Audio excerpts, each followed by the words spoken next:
फिरोजाबाद का जो मजदूर है उसकी हालात और इस परिस्थितियों को प्रदर्शित करने के लिए जिस तरह फिरोजाबाद के मजदूरों के पैरों में जो जंजीरें से जकड़ा हुआ है, बेड़ियों में जकड़ा हुआ है, उसके प्रतीक के रूप में हमने अपने शरीर पर ये बेड़ियों को धारण किया। अगर इनको उतार दूंगा तो मैं अपनी कसम से और प्रतिज्ञा से पीछे हटने की स्थिति है। मैंने जो प्रण किया है, मैं मजदूरों के लिए लड़ता हूँ और लड़ूंगा। इन बेड़ियों के साथ जब प्रशासन के लोग और जिले के जो अधिकारी हैं और नई सरकार जब बन रही है, दोबारा योगी जी आ रहे हैं नए भाव के साथ, अगर इनके मन में इसकी तरफ ध्यान आकर्षित होता है कि फिरोजाबाद के मजदूरों की समस्याएं हैं, तो अगर वो बात करेंगे और इनका निदान होगा तो निश्चित तौर पर मजदूर की बेड़ियां अगर कट जाएंगी तो फिर मैं अपनी उत्तर प्रदेश में चुनाव संपन्न हो गए। भारतीय जनता पार्टी ने प्रचंड जीत हासिल की है। हम हैं इस समय फिरोजाबाद में, और फिरोजाबाद में भी ऐसे ऐसे प्रत्याशी और विधायक के चुनाव लड़ते दिखे जिन्होंने कुछ कस्में खाई हैं। आज़ाद भारत में ऐसे भी विधायक के लिए चुनाव लड़े हैं जिन्होंने हाथों में हथकड़ी और पैरों में बेड़ियां पहनी हैं। आइए देखते हैं, हमारे साथ ये रामदास मानव जी हैं। आप ये देखिए, पैरों में बेड़ियां हैं, हाथों में इनके हथकड़ियां हैं, गले में फंदा है और चेन बंधी हुई है। दरअसल ये भी चुनाव लड़े थे और हार गए। अब इनसे जानते हैं कि जब चुनाव संपन्न हो गया तो आखिर इन्होंने क्यों नहीं ये बेड़ियां उतारी और क्या परिस्थिति ऐसी है कि ये इतना वजन का लगातार अपने ऊपर लादे हुए हैं लोहा। आइए जानते हैं, क्या नाम है आपका? रामदास मानव। मानव जी, चुनाव हो गया, आपने ऐसा क्यों किया? ये इतना लोहा आप शरीर पे लेके घूम रहे हैं।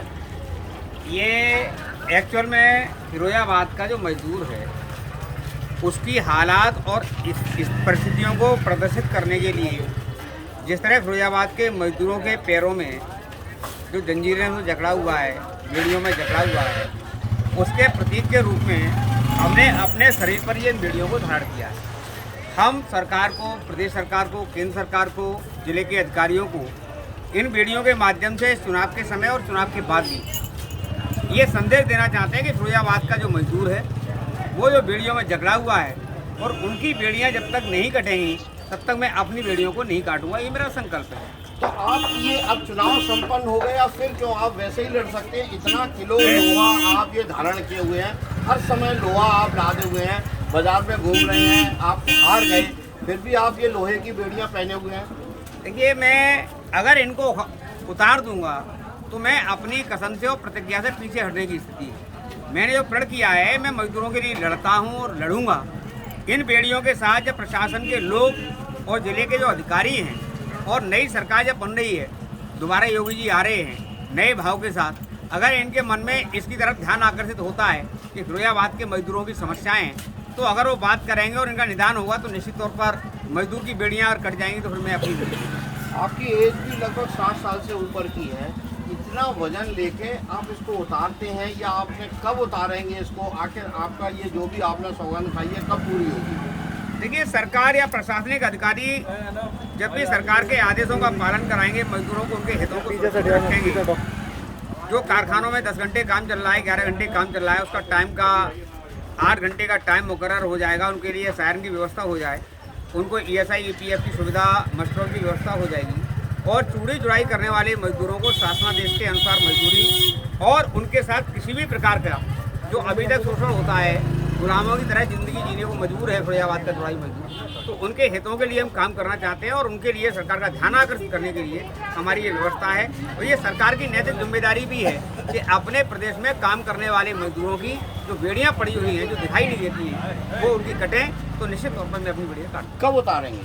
जब सरकार उनकी बेड़ियां काट देगी। अगर सरकार नहीं काटेगी उनको क्यों? सरकार तो कहती है मजदूरों के लिए बहुत कर रही है, बहुत कुछ किया है और आगे भी करते रहेंगे। अभी फिर आप इलेक्शन हार गए, आप इतना परेशानी में खुद को डाल के मजदूरों के लिए लड़ रहे हैं। अगर आपको ये बेड़ियां नहीं होंगी तो आप स्वतंत्र रूप से कहीं भी और अच्छी तरह आ जा सकते हैं। मैं देखिए अपने लिए जिंदा नहीं हूँ, ये बेड़ियां मेरा कहना है और इनके साथ ही मैं मरूंगा। सरकार को अगर उनकी नीयत में खोट नहीं है, क्योंकि अब नई सरकार भी शपथ ग्रहण करेगी, नई व्यवस्थाएं बनेंगी, तो पिछला जो जियो है चूड़ी जुड़ाई मजदूरों का जो सरकार ने लागू किया था, आज तक उसका क्रियान्वयन फिरोजाबाद की किसी फैक्ट्री में नहीं हुआ, किसी जुड़ाई के मजदूर को नहीं मिल रही है मजदूरी। तो अब शासनादेश का इम्प्लीमेंटेशन सरकार एक तरफ जारी करती है सरकार के अफसरानों को, यहाँ के उद्योगपतियों से उसको लागू कराना है। ये काम लड़के नहीं हो सकता, ये काम हम प्रतीकात्मक रूप से लड़ेंगे। और चूँकि अगर हम किसी प्रकार का कोई आंदोलन करते हैं तो सरकार और सरकार के जो नुमाइंदे हैं, जो फिरोजाबाद के प्रतिनिधि हैं, ये हमको झूठे मुकदमे में जेल भेज देंगे। मैं अपने शरीर पर कष्ट धारण किए हुए हूँ, मैं अपने शरीर के कष्ट के साथ मैं सरकार का और मजदूरों की आवाज़ को उठाता रहूँगा। क्योंकि मैं भीड़ को इकट्ठा न करके, क्योंकि भीड़ में तमाम असामाजिक तत्व के लोग भी इकट्ठे हो जाते हैं और वो मेरे साथ, यानी मेरे आंदोलन को कमज़ोर करने के लिए हिंसा का रूप धारण कर लिया और बदनामी मेरी हो। इसलिए मैं ऐसा कोई काम नहीं करूँगा जिससे कि मेरी या मजदूरों की छवि खराब हो। मैं इन्हीं बेड़ियों के साथ सरकार का ध्यान समय समय पर आकर्षित करता रहूँगा। आपके ऊपर बहुत सारे मुकदमे चल रहे हैं, लोग बता रहे हैं। जी, मेरे ऊपर 10 मुकदमे हैं।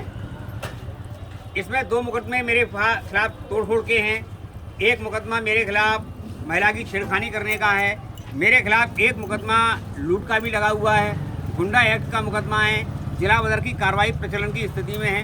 जब सरकार करती है, ये क्या आपको लगता है फैब्रिकेटेड मुकदमे आपके ऊपर लादे गए हैं? बिल्कुल लादे गए हैं। क्या आपको लगता है कि मेरे आपके जो ताल्लुकात हैं, फिरोजाबाद में आप रहते हैं, एक जीवन हो गया और आपने मुझे करीब 25-30 साल से आप व्यक्तिगत तौर पर जानते हैं, क्या आपको मेरा चरित्र 2017 में मजदूरों की लड़ाई लड़ने से पहले क्या मेरा कोई क्रिमिनल का इतिहास है?